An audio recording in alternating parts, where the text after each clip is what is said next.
Do you dream of fairies and princesses? Then you've come to the right place. Welcome to Disney Coast to Coast.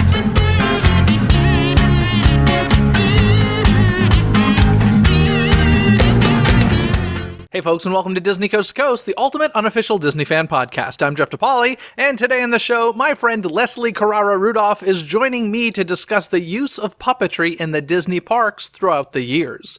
You may not know Leslie's name, but you're certain to know a couple of characters she brings to life, including Abby Cadabby on Sesame Street and Lolly Lardpop. Leslie is extremely humble, as you'll hear, but she truly is a fantastic puppeteer, and I was happy to have this particular conversation with her. It's all coming your way right after this. Of course, we all know and love Jim Henson's classic Muppets, but he also developed a cast of memorable characters on Sesame Street. The history of Sesame Street is extremely fascinating, and you can hear all about it in the audiobook Street Gang: The Complete History of Sesame Street.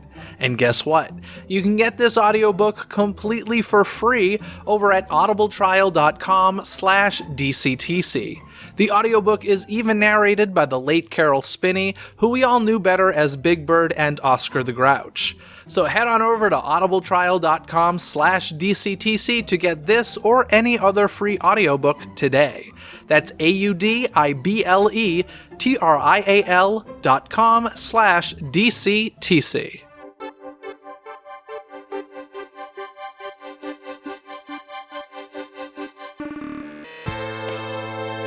It's time to dive into today's Disney dialogue.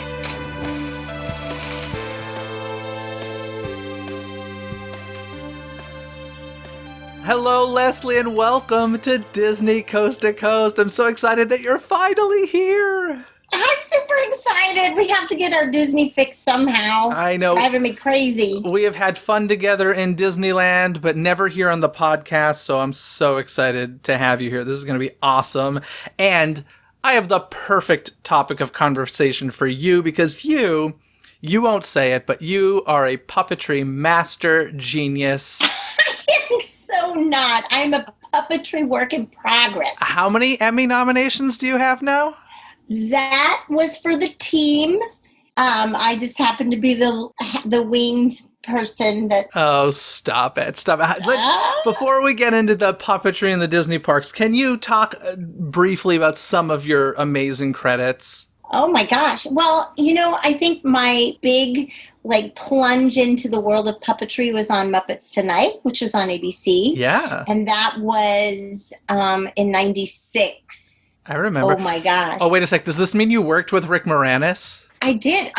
We had it. Oh my gosh, there were so many epic. It was, my friend Paula Pell, and I just name dropped, but Paula and I were doing the Kathy and Mo show in Orlando at the Orlando Civic at the time, and she ended up going to SNL, and I ended up going to the Muppets, and I go, we have John Goodman. And she's like, we have him next week. I was like, oh my gosh. And we were pinching ourselves how do we get here? And it was so nice to watch everybody work their craft and be so completely, when I say literally fell down that rabbit hole into the world of puppetry, I come from it from a character point of view because I love characters and, so I love doing voices and writing and comedy, and so the Muppets were my big huge break. And I use puppets sometimes in my show. Sometimes I'll do the character myself, and sometimes it'll be a puppet. But that was a whole new world and an art form that I got thrown into, and I had to learn on the job training, where it's a miracle I didn't get fired. You're amazing, and let me just say I'm super envious that you got to work with Rick Moranis, whom I've never met, but is one of my favorite people in the world. Oh, well, then it's going to happen then. I really, really want to get him on this podcast. He's one of my top 2 interviews. Him and Michael Eisner are the 2 that, I really want to chat with sometimes. So, Putting it out there in the universe. Too bad Abby's wand wasn't real. I know. Poof, they're right there. Go for it, Jeff. You got me. By the way, I want you to know I'm a fairy and Tinkerbell's a pixie. We're complete. Yeah, we're different, but both got a lot of pep Thank you, Abby, for stopping in. I feel honored, very honored. But let's get into it. Let's talk about, the Disney parks offer a ton of puppetry in them. And I've wanted to have this conversation for a long time, and I'm so happy you're here to talk about it. I'm going to start back in 1992 with Voyage of the Little Mermaid at Disney's Hollywood Studios. Mm-hmm. And this show, people have very differing opinions on it. Has it been there a long time? Maybe longer than it should be? Maybe yes, but I got to tell you, I still love it. I totally well, I don't know if you know this about me, but I worked at the Walt Disney World resorts. You knew that, right? Well, I know you had connections with what was the thing at Pleasure Island that I'm thinking? The Adventures Club. I worked at the Adventures Club. I worked at the Hoop-Dee-Doo Review.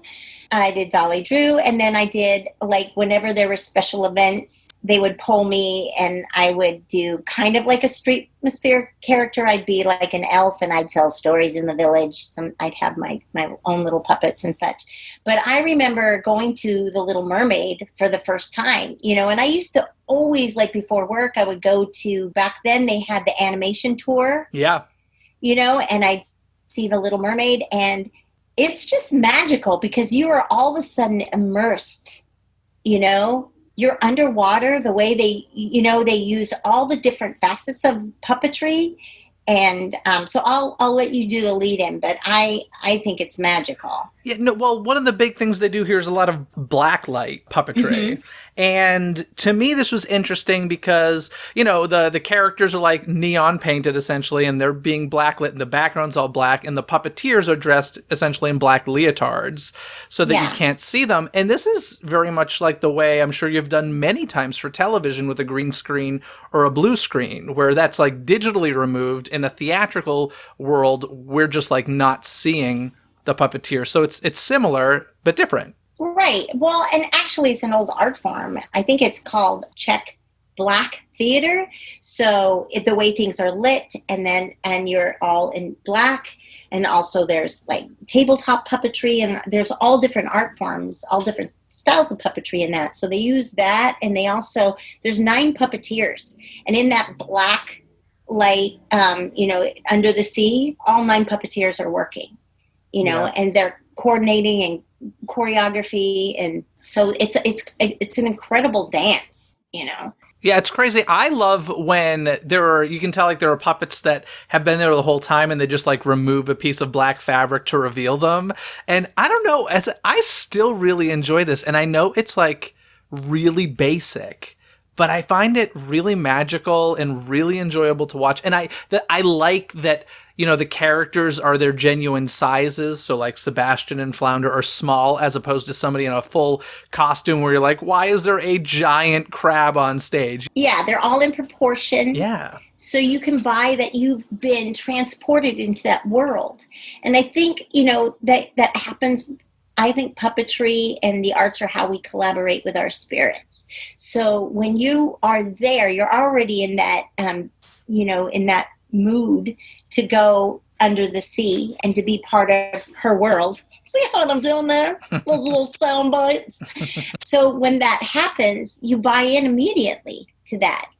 So that's a lovely way to pull you into the size. They literally, transform you, and it's such a multimedia experience, so you have the tangible puppetry and everything's in perspective, and, and they also the use of lighting and focus and reveal. So I was just saying that how you get engaged and pulled into her world. So. Yeah.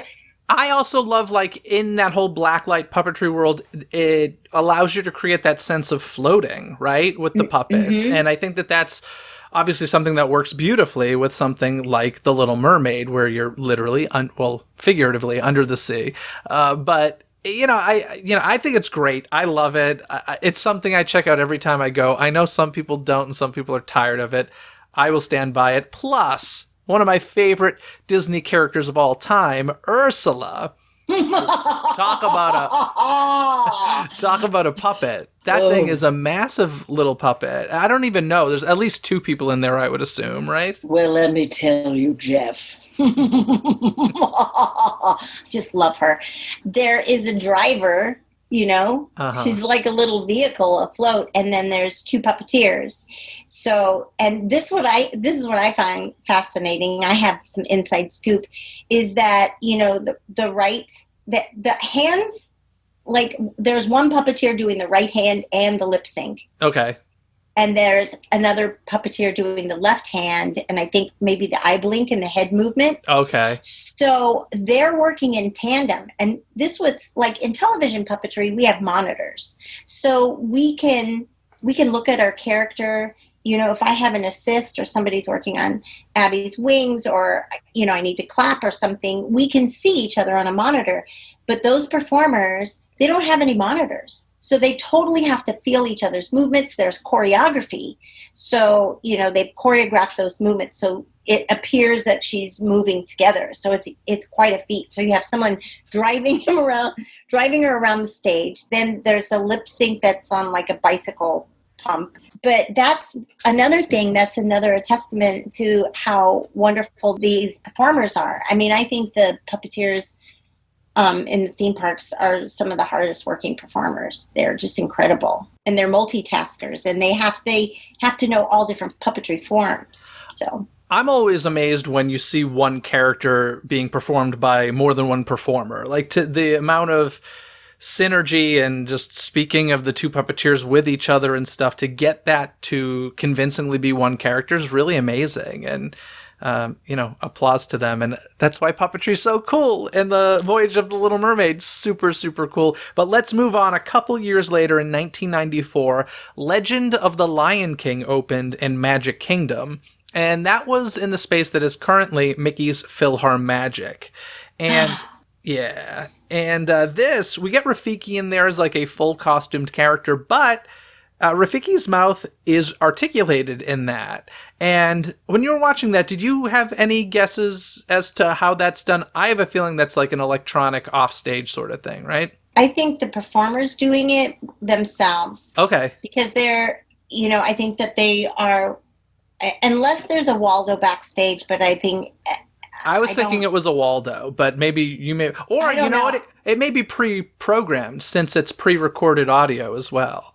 I don't know if they had that back then. Maybe they did. I don't know. I never actually got to see this show in real time. So when you sent me the link, that was a guess. I do know that, that the Rafikis, like there's no monitor. So they were seeing through the nose, I think through the nose and through the mouth, so they're having to move. But I think they might be doing it themselves. Okay. I don't know. That's my guess.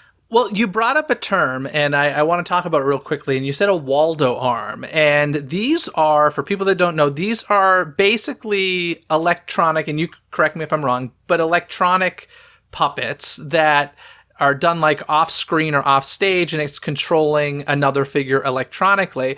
And I am curious, because the first time I ever saw this used was a behind-the-scenes video for, it was one of those Jim Henson hour-long Probably for, like, things. Fraggles? No. Like the Doozers and the... Now, those are all done that way, but the first thing I actually saw it for in this special was Waldo in Muppet Vision 3D, which is a computer-generated character, but puppeteered. I think, like is that how you do Splash and Bubbles? Yeah. Okay. That's the Henshin Digital Puppetry, so HDPS. And so they have like, if I were to put my hand in a puppet, right, and I were to do lip sync the way you would normally see a puppeteer do lip sync, but it's almost like slipped in I don't want to say cuff or a glove. It's like a mitten, right? It is, but it's all metal. It's got a flat palate and stuff. And so you, with the Henshin Digital Puppetry, that's also being fed into a computer, and then there's like a joystick that has eye blinks, and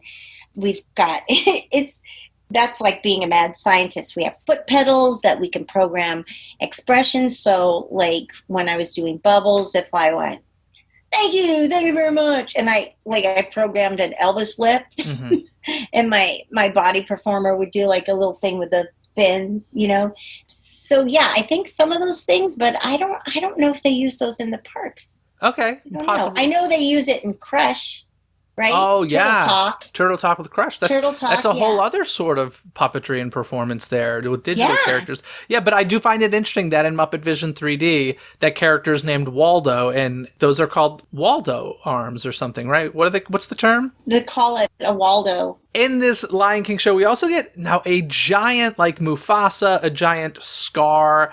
These are interesting puppets because these aren't like puppets with performers in them. The performers are under the stage, and these puppets are like on platforms of sorts and rods and such. This is really interesting to me. Very, very different. There is no hand insertion in this puppet. And that's unique. I feel like that's not super common. That's not like what we see on TV most of the time, right? Well, again, this is like the world of puppetry. It's one of the oldest art forms. And once you start, researching and seeing all these different things, because there's even marionettes that have lip movements and stuff just on the basic things. So, yeah, I know. And that's another show. I did find out that there was 9 puppeteers in that show.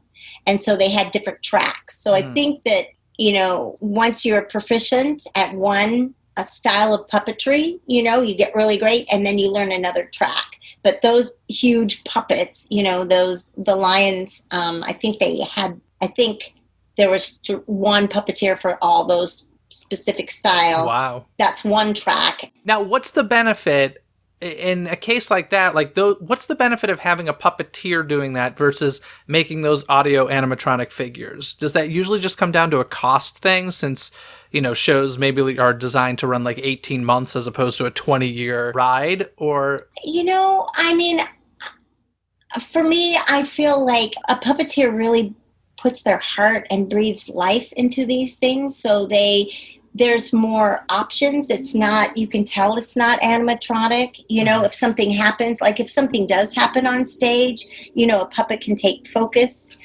So I think, because it's a live experience and, yes, it's pre-taped and you're performing to a track, but the energy and the connection that you can get with puppet performers, right? And you can add nuances to it. If everything's pre-programmed, you're locked into a performance. But this is where the puppeteers can really breathe heart and light into their performances. So when they're playing together, they can find little, nuances, or if something happens, they can help each other. So I think it keeps the life and the heartbeat in these shows, the fact that they have these incredible performers really giving their all underneath, as opposed to, pre-programmed carousel progress. Yeah, which I also love, but it is a very different feel. And it's interesting because you can tell the difference. These puppets from, that Legend of the Lion King, they could have been audio animatronics if they wanted, but they decided to make them puppets. And I think it's an interesting choice. And also it makes it a live stage show as opposed to just a show on repeat all day long, and there's always something about live performance, which I'm missing so much right now. I can't even tell you. And they can take even though that they have show captains and, people that are watching it, like I said, they can elevate their performance each time, and lift each other up and find, like I said, simple nuances. Like if there's a little kid that's laughing, like, in that quick moment, if Simba were to look at them, that's when the audience goes, oh, like it's alive. Like we're here, we're witnessing a moment. And I think that's what's so important.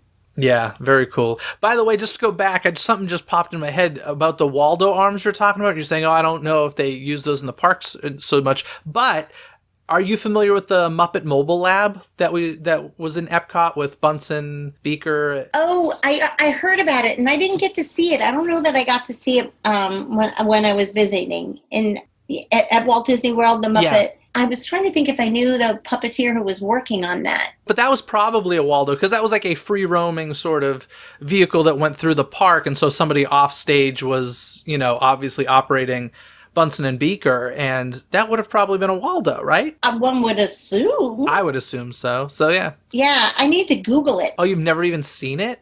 No. Oh, it's literally like a little, vehicle of sorts that they're sitting in, and they're animatronic versions of Bunsen and Beaker. And and they're just, rolling around and talking and interacting with the guests and stuff. So it's pretty cool. Oh, I see it. I just pulled it up so we can look at it. Oh, yeah. That is awesome. Yeah. Yeah, definitely. That is hilarious. Yeah. I wonder where the puppeteer is. And then they have wranglers and lamp. Yeah, I'm pretty sure there are cameras on the vehicle, and the puppeteer's just backstage, watching through the camera and listening through a microphone. Kind of like Crush, It's like Crush, but with a puppet as opposed to a digital character. So yeah. So let's move on. Also the same year, 1994, same movie, The Lion King Celebration, which was a parade at Disneyland. And you're thinking, well, a parade, why puppetry? But they created something that they called Puppetronics, and it was like a mix of puppetry and animatronic figures. The figures were very similar to Legend of the Lion King at Magic Kingdom.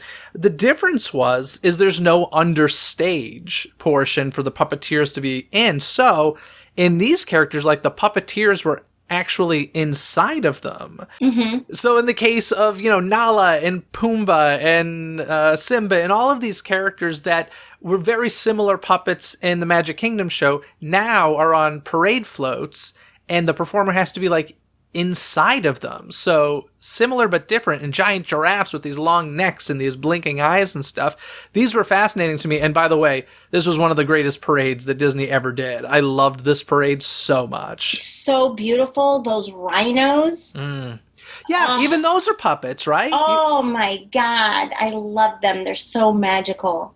Well, I mean, I think that's what, Walt Disney was famous for, in the sense that they pull you into the moment again.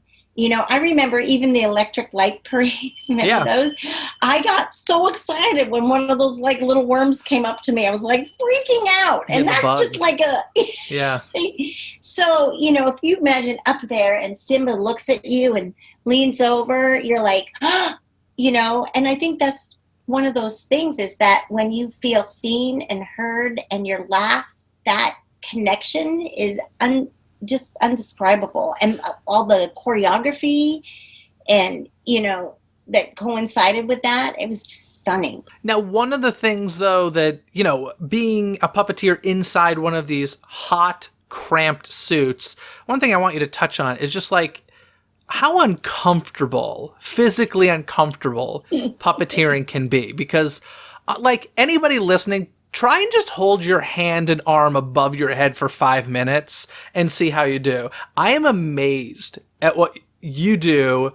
And then even in a live situation, even more so, where you don't necessarily have, in a parade that you're probably on stage for like 30 minutes doing whatever you're doing. On TV, at least you can yell cut every once in a while, but still miserably uncomfortable. And like, you have to love this art form to be willing to go through that. And I'm going to assume you must work on your muscles quite a bit. Well, I joke and I say, like, my right arm's steel and my left arm's veal.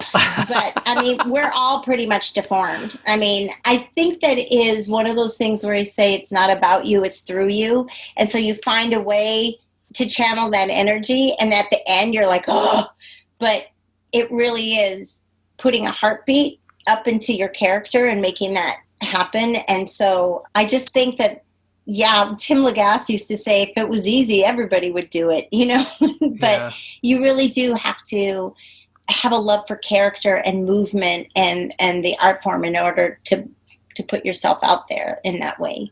Yeah, it's unbelievable. So, these parade performers in these Lion King giant puppets, they had to have been incredibly uncomfortable. The rhinoceros you were talking about alone. Like, oh my gosh. That thing looked so heavy, so hard.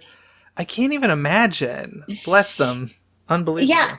And I think now, I think there's so many different materials now that they can fabricate with that are a lot lighter. Mm-hmm. They were working hard, big time. They certainly were. Now let's, slightly easier. We'll have performers less cramped in an air-conditioned building. Let's head over to Finding Nemo the Musical, which of course is at Disney's Animal Kingdom and opened in 2007. You gasped.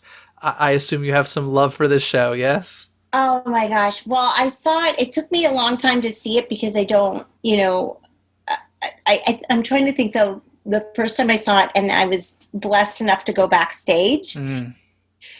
So they showed me some of the behind the scenes stuff. That show there's so many different types of puppetry, and like the costumes are puppets, everything when they sit down and they, those aqua noodle bushes or whatever, and they're going through that. They work so hard. It is a lot of bicycle pumps and, just using natural motions to bring stuff to life and fabric and lighting. And it is such a feast for the eyes that is fantastic. Huge fan of that show. Oh my gosh. It's an extremely well-produced show. And frankly, I think Finding Nemo works better as a musical than as just a film. I love the music in this show. I love this stage show. I think it's great. It's one of the best that Disney's ever done. But one thing that's interesting about this that we didn't have so much in the other performances we've talked about is this is puppetry in plain sight. So we see a puppeteer working with a puppet. And this is very, very different. And I don't know, what is it that allows us to suspend our disbelief in that way? I mean, you work with Abby Cadabby a lot with children, I believe in plain sight, right? Yeah. I mean, well, for one thing, again, that style, like Julie Taymor, that was on Broadway, The Lion King, that was puppets and, that was blended into, the performance right there. But also in puppetry, they do that a lot. Either the performer somehow has to camouflage itself, they play a scene with their character. But it's amazing, when I have Lolly or Abby on, you're so in tune with watching the characters. And what I love about this show is they really clearly make it about the character. Yeah. They're not right next to it performing. They are bringing all the focus into the character and its movement, and they're fluid with it. And then also the lighting, so do you notice in, Nemo is in orange and then the bottom part is, camouflage to go with the water. Yeah. So your eye is trained to go straight to that performer and its performance. Yeah, it's always interesting to me that kids are so willing to accept it, especially, we as adults, we get what's going on. But the first time I talked to a puppet, where I was actually interviewing our mutual friend, John Tartaglia, and at the time he was doing Avenue Q on Broadway, and I interviewed his puppet, Rod. And I gotta tell you, it was so weird because all I could look at was Rod. And John was sitting right there. Yet excuse me. Yeah, yes, Lolly. I'm just telling you that it's just the way it is. You got to be sucked into our passion, And then that's how it is. I'm sorry, I'm listening right here. You're talking about puppetry. These are my peeps, Jeff. We give everything you have. It's too bad the people at home can't see this. I was gonna say it's too bad that this is an audio podcast. I may have to release some of this video on our social media because you are having so much fun right now, and I love it. Well, it's just hard for me. I'm sitting, Leslie obviously doesn't know as much as I do, and yet you're asking her all these questions. Okay, I'm going to leave. Okay, Polly. Sheesh. But it's amazing, though, that a kid can accept that and not be freaked out by you. You know what I mean? It's remarkable. It's remarkable. Don't think kids aren't freaked out by me, Jeff. No, but have you ever had an instance where a kid was like, what are you doing? Why is Abby's voice or Lolly's voice coming out of your mouth? I think what it is that it's intention.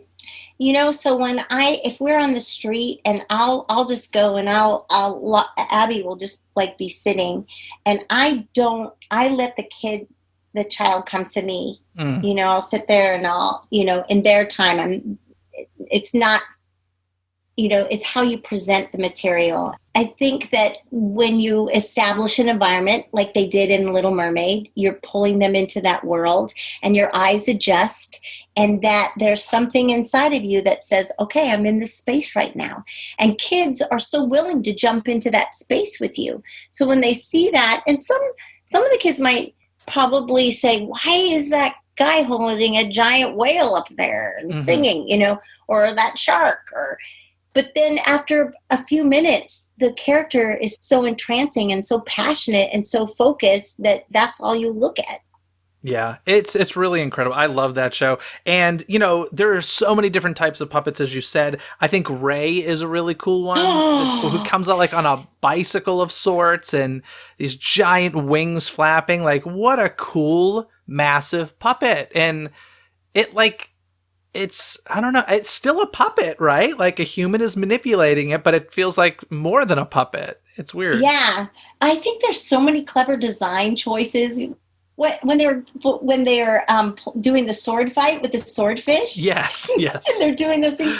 I think that it's just a brilliant design. It's all cohesive, right? There's nothing that comes out of left field. Everything is designed. So once your eyes and engage with your mind and your heart, you just are all in. So I love the fish tank with the giant, oh my gosh. That is amazing to me. The way they play with, perspective there is fantastic. I love Bruce and the other sharks because these puppets are done kind of like we saw in Legend of the Lion King, but the difference is that we're seeing the performer, as opposed to in Legend of the Lion King, all we would have seen was Bruce the shark puppet with the performer under the stage. So it's just an interesting, it's a different way of doing it. It's an interesting choice to be made. And I feel like for some reason we're willing to suspend our disbelief maybe more than we were a couple of decades ago, which is so interesting to me because I feel like the opposite is true when it comes to TV and film, where we want things so much more real than ever before. One thing I think is also interesting and I want to bring up is that, in Lion King, the performances were pre-taped. That's right? true as well, yeah. And maybe, if they had actors performing those characters, that choice might have been made a little bit different. True. Than we see where you actually get to see the performers sing and perform. When we did, and actually I think it's coming out in October, we did Jazz at Lincoln Center, where Sesame Street sang with the Wynton Marsalis Jazz Orchestra, the Jazz at Lincoln Center.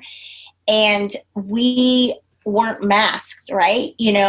Because it was a live performance and we were in blacks, but we were on rollies, and we had to play up here, but clearly the audience was seeing us and they're like, for the first time, they're like, what are they doing? And we're rolling around and Abby's swimming and, all these things. And so, and the same thing happened after a while. They just said, we were pulled into the character and we weren't themed the way Nemo was themed.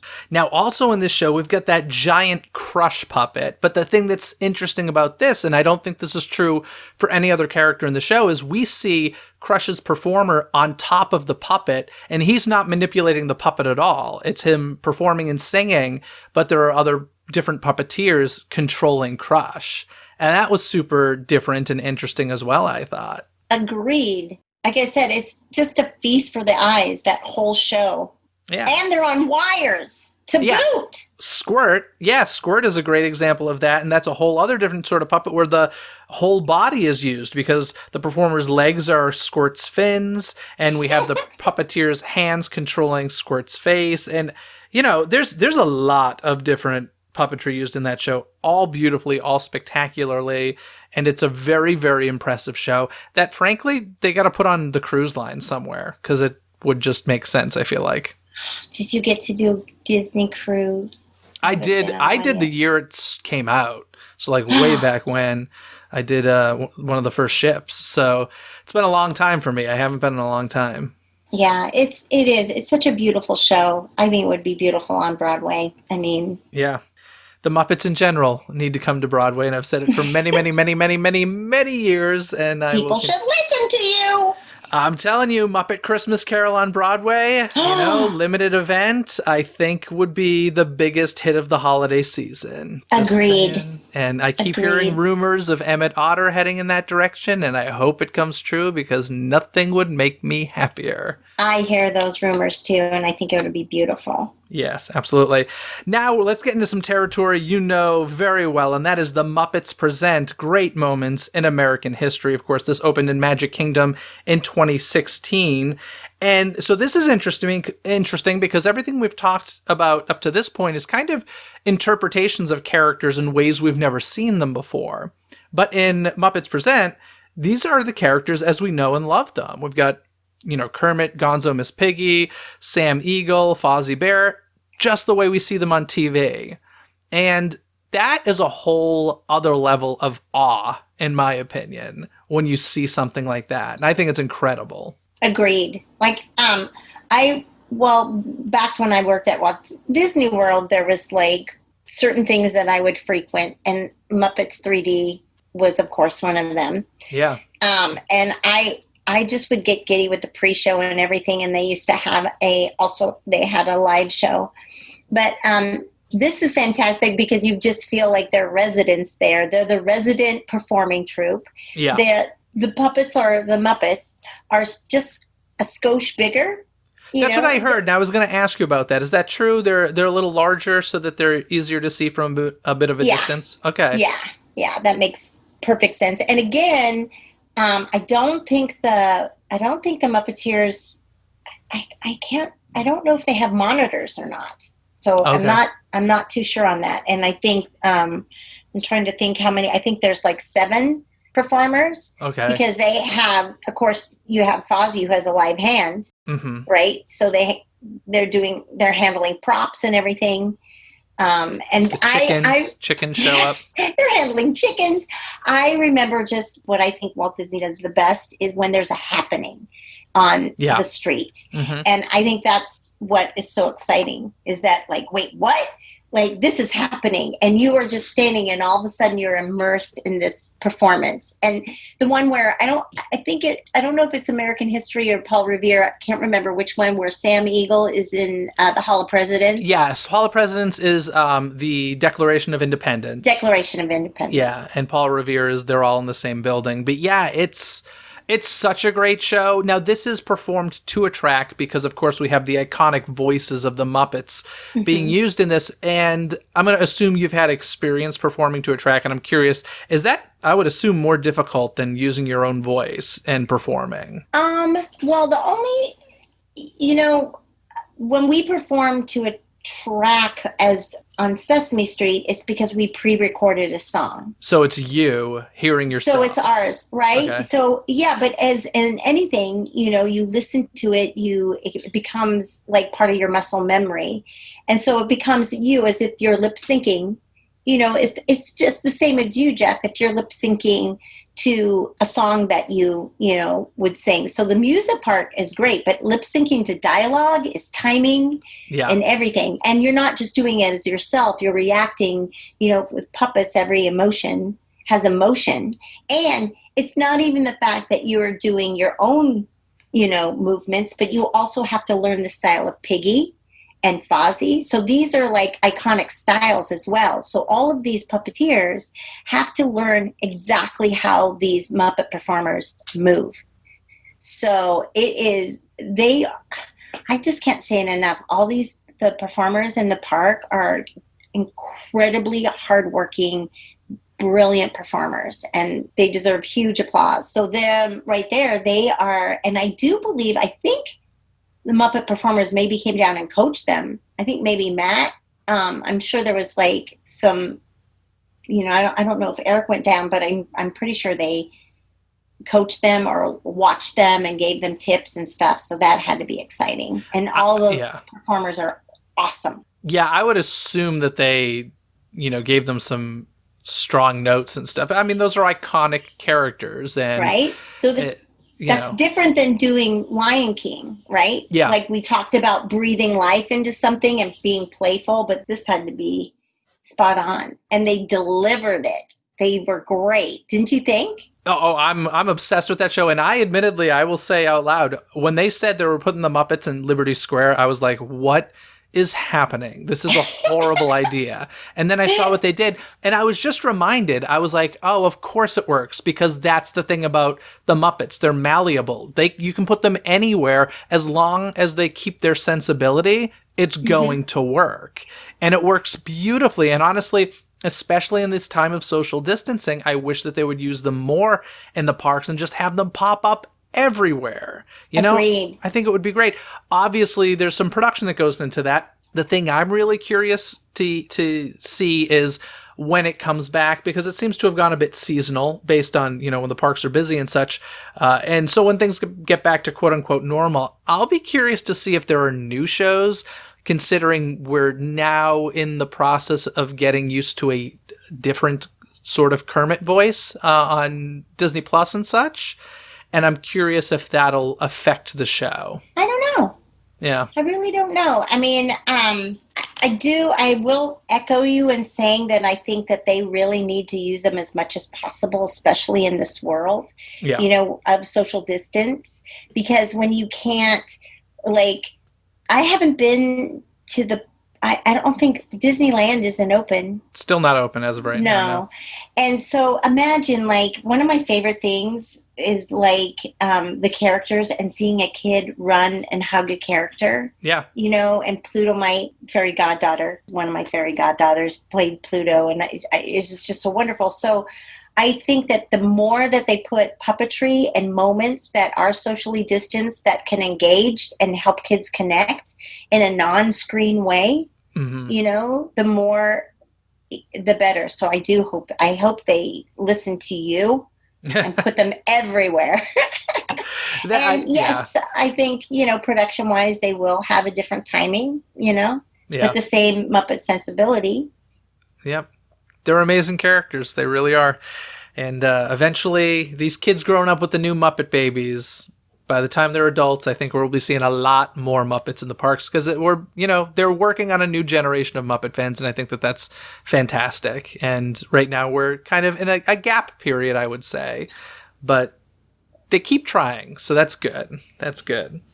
But let's move on to the Merry Menagerie over at Disney's Animal Kingdom, which opened last year in 2019. You just got really excited. Yeah, I wish I got to see this in person. Those penguins or whatever those the penguins on the little rollers, yeah. I don't even know if you can call those puppets. They're kind of like toys, but they're treated like puppets. Like the popcorn poppers? Yeah, exactly. Like, you know, those little popcorn poppers, they go like this? Yes. Well, at first, when I first looked at the first clip, I was like, I don't like that it's like a hovercraft. Which animal? Oh, the penguins? Or not the penguins, but the one with the antlers. You know, their very first one, like they were just picking them up. And they yes, I see what you're saying. Floating. Yes. So I get that's a style thing. I personally would have liked if the feet would have like rocked against the ground a little bit more, as opposed to just carrying it through. Yeah. And I think that probably, and this is just me, I think that maybe that had something to do with the weight distribution and the easiest way to transport it, because you can imagine, you know, repetitive moment and your arms and everything. But I felt like if it was tethered, like the ones that are in the big polar bear where there's two of them. Yep. You know, they're just walking like this. But I love those. I love them so much. I love the eye blinks. I love the little... The seal. Oh, yep. Gosh. So there's a bunch of different sorts of puppetry in this, which I find really fascinating. As you mentioned, we've got the penguins on these little rollers. And then the big one, the mama. The big one also on a roller. Yeah, the seal that's being held very much like if you've ever seen a production of Little Shop of Horrors, this is how, you know, medium or small sized, not small, but second sized Audrey 2 is held, where they've got a fake dummy arm and, you know, the performer's arm is actually in the plant. So the seal's done very much like that. Then we've got the giant polar bear that's done very much like Lion King on Broadway sort of thing, where it's a costume pieces. And then there's the one like you were talking about, baby polar bear, and the littler one, that they come up and nuzzle and sniff you. And that fox. The fox, yep, done very much like the smaller bear, right? Yeah, but the fox doesn't even have an eye blink. Oh, okay. The fox is just like the puppeteer who was doing the fox was really frisky and it was dancing. And the fox was just probably stepping out of its element a little bit of natural dancing and just having a little bit of fun. Yeah. I thought those were super engaging and stylized. They're painted beautifully. And I like that. Yeah. I like that it wasn't realistic or fur or whatever. It was like those kind of things I think encourage kids and to become artists and to make their own puppets. Yeah, they do look like homemade for sure. And to me, I even origami almost. Yeah, for sure. And they do feel kind of like costume accessories sometimes, which is also interesting. Like, because the costumes that the performer's wearing are very stylized, just like those puppets. And it feels like an extension of them almost. And I think that that's super cool. Yeah, and it's on purpose. Yeah. I think, because they could have been the trainer. It could have been like, oh, this is True. I just think that they were nonverbal and they're all using like animal behavior, and shaking and engaging, much the way that a street performer would engage with you if you were a mime, And the one thing that's wonderful about that is that, puppetry, especially if it's just all about movement, there's no language barrier. Yeah. So, and just like going up and sniffing someone and shaking her head or laughing or just getting that little fox that's starting to move a little bit and then you get a little kid moving with it. I just think that they're almost little whimsical spirits that are encouraging you to come play with them. Yeah, it's like little spirit animals. Well, once again, the willing suspension of disbelief with these characters is really incredible because, once again, we can see the performer or the puppeteer in plain sight, and we don't care as an audience, and the kids certainly don't care. And these things made of metal and wood and plastic are alive in that moment. And I will tell you, I mean, I know you see it all the time. So we see so many puppet performances and you're like, you'd be surprised. Like, I can't believe that toothbrush is making me sob. But I was going to say, you probably see this all the time and it doesn't affect you anymore, but I was on the set when they were making the Muppet movie, I think 2011, way back then, on a soundstage at Warner Brothers. The Muppet Show set was kind of built and stuff, and I walked by a cabinet, and hanging there, lifeless, was Fozzie and Gonzo and Kermit and stuff. And actually, no, Kermit was being performed at the moment, but, some of these classic characters just hanging there, and it's so weird because I'd only ever seen them so animated before. Even at YouTube Space, I was there once, and the Muppets were shooting a bunch of stuff, and there was a room with tables set up, and the Muppets were lying down, and they had their faces covered with fabric, which I thought was fascinating as well. And it's just... does that still affect you, or is that just like, oh, that's my work accessory? Because it was jarring to me. Well, it has to be jarring. I mean, there's sometimes like Cookie Monster and Elmo, their eyes are exposed, so they have eye cozies, so they don't get dinged up and stuff. When, for me, I realize that they're, they come to life. I will say when we're on Sesame Street and if there's a kid, and if I've just engaged with them with Abby, I'll like, Michelle, I'm putting Abby in the closet. I can't put her on a stick after I've just been, So if there's kids, I get a little anxious about it. Like I'm like the parents will go, look at this, and I'm like, don't show your kids.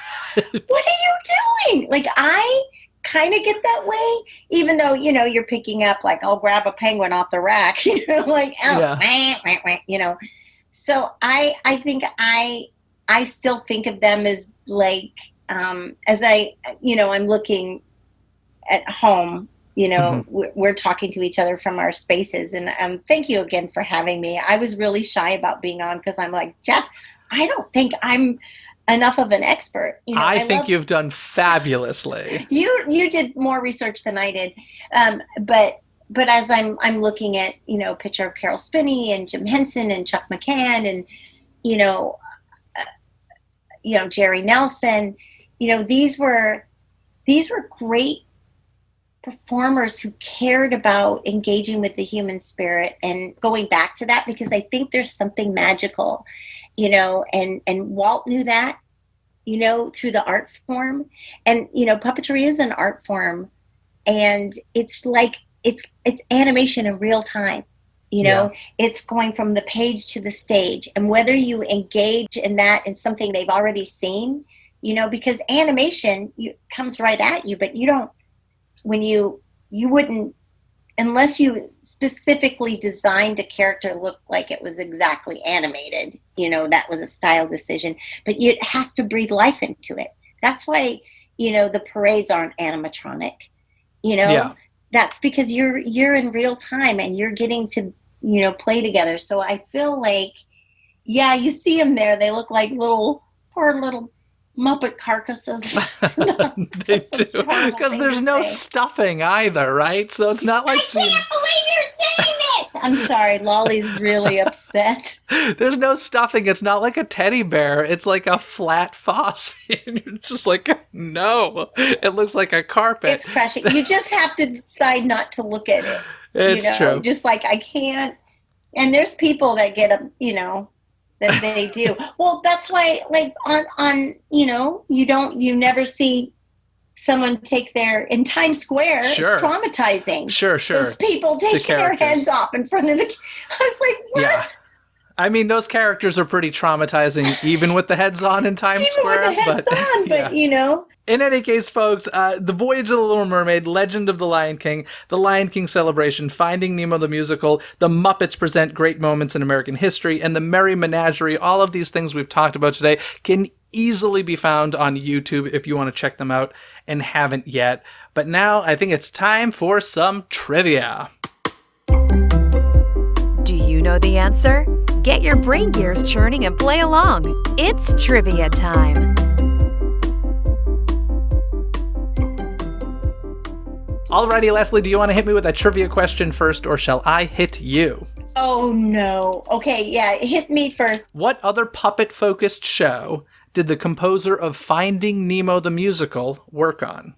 So who's the composer of Finding Nemo the Musical? I don't know. Oh, you don't know? It's Bobby Lopez. I did not know that. I'm so sorry. No, it's okay. It's Bobby Lopez. So what other Muppet or puppet-focused show did he work on? I'm your worst guest. Avenue Q. Oh my gosh! I didn't know that. See, this is where John Tartaglia should have been answering this. Will you please tell Bobby Lopez I'm really sorry? It's all right. He'll forgive you, and he's probably not listening.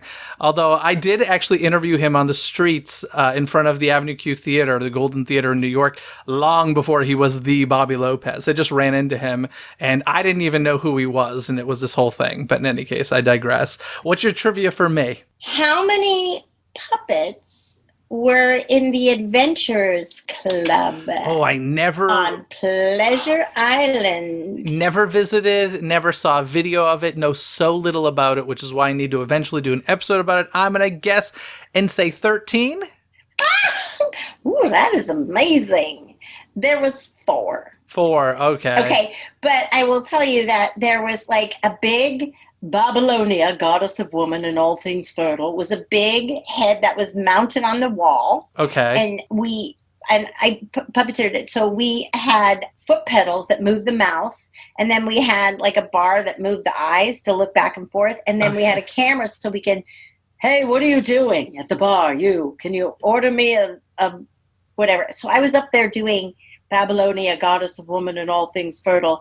And somebody came up the back. You had to go, it was in the kitchen, and then you had to go up this little ladder, and someone tapped me on the shoulder, said, and leaned in like, someone wants to watch you do it. And I'm like, okay. And I look over, and it was Neil Patrick Harris. Of course it was Neil Patrick Harris who wanted to see that. But it was when he was like Doogie Howser. That's how hilarious. long ago it was. And I was like this. So that's one of the puppets. And then they had this room called the mask room, and there was 2 mask puppets that would talk to you there. And then they had Colonel Critchlow's Such Bench, which was kind of like a body puppet that he would also talk. The guys manipulated that. I never saw that one.